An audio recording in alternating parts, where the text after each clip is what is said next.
masih muda ya dilarang sholat subuh karena menimbulkan zat. Ya.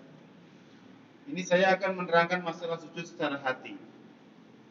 Jadi kita disuruh Allah itu bukan hanya sujud secara fisik, secara raga. Ya. Pertama adalah Rasulullah menyuruh kita sujud memakai jabah, yaitu kening. Kening harus dibuka begini, nggak boleh ditutup. Artinya apa?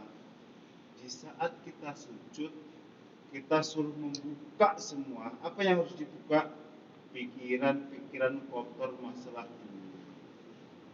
Makanya ada dalil, ya ada dalil kata Rasulullah bahwa manusia paling terdekat kepada Allah yaitu saat sujud. Ya, saat gimana sujudnya? Sujudnya yang dimaksud itu adalah sujud di saat kita sujud hanya mengingat Allah Subhanahu wa taala. Yaitu tidak menghayal kemana-mana, itu satu.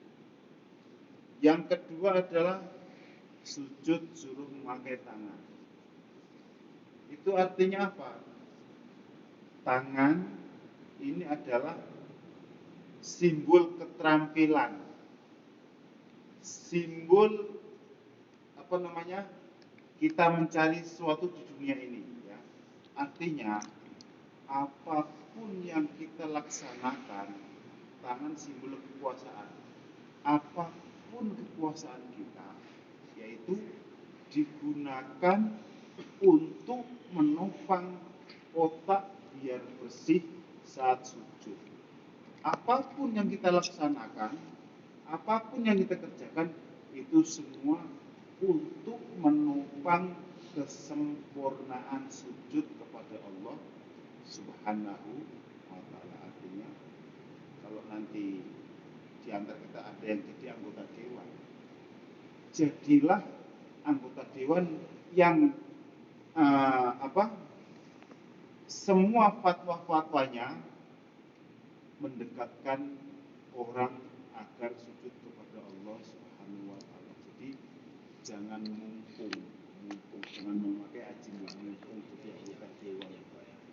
Bebas dulu, yang penting kita dapat sesuatu. Jadi apapun yang kita laksanakan yaitu untuk menopang otak, untuk mengosongkan masalah dunia saat sujud. Nanti setelah sujud baru kita mikir lagi masalah dunia. Ya. Yang ketiga adalah warukbataini. Tadi jabhah, kedua tangan sudah 3, 4, 5 memakai lutut. Yang terakhir adalah memakai telapak jari kaki. Lutut dan telapak jari kaki ini adalah simbol kekuatan.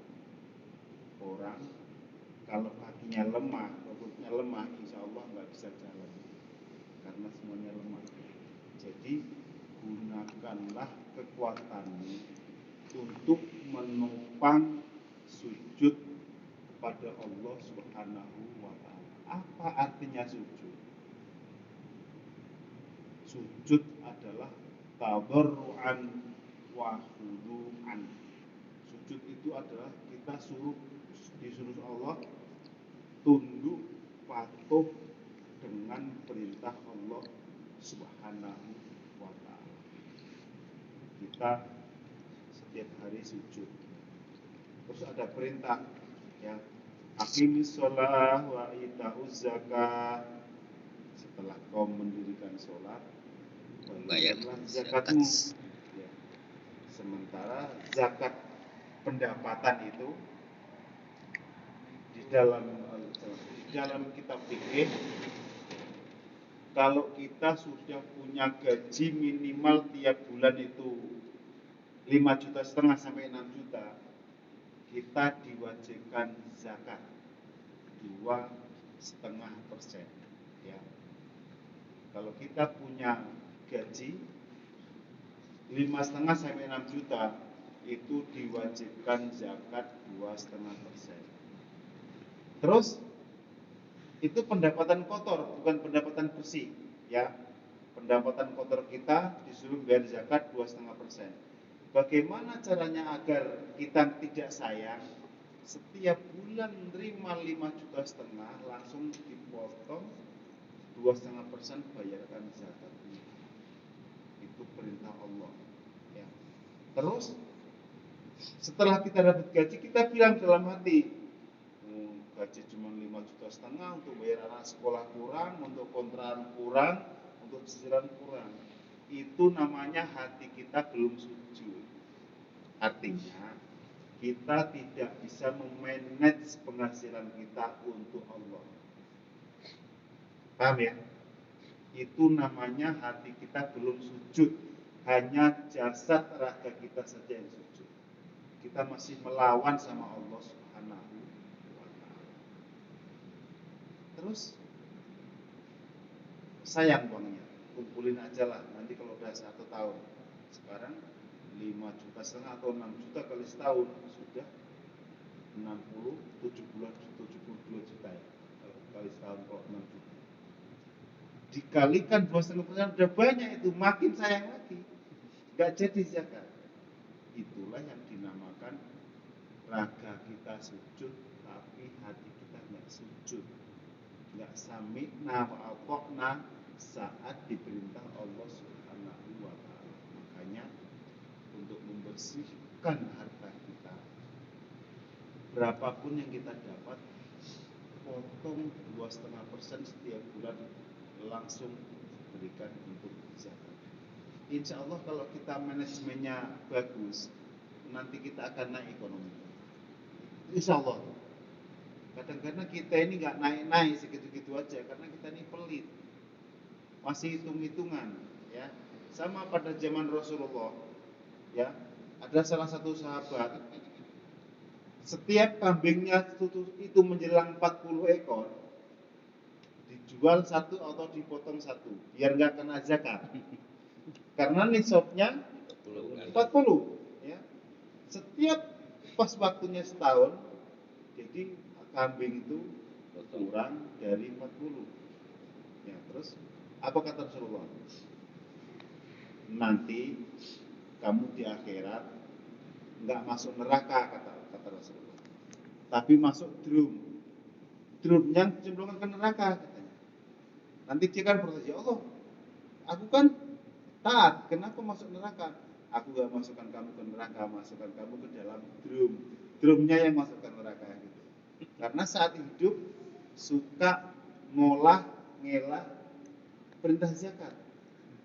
Jadi diolah zakat itu biar nggak sampai nisabnya diulang. Itu artinya raga kita, jasad kita sujud, tapi hati kita nggak sujud. Ya.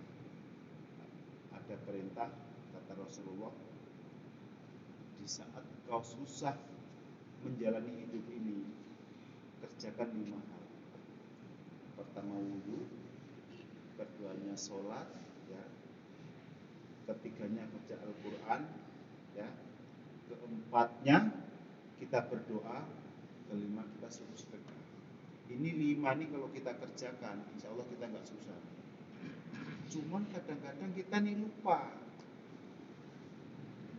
Perintah baca Quran itu nggak banyak-banyak.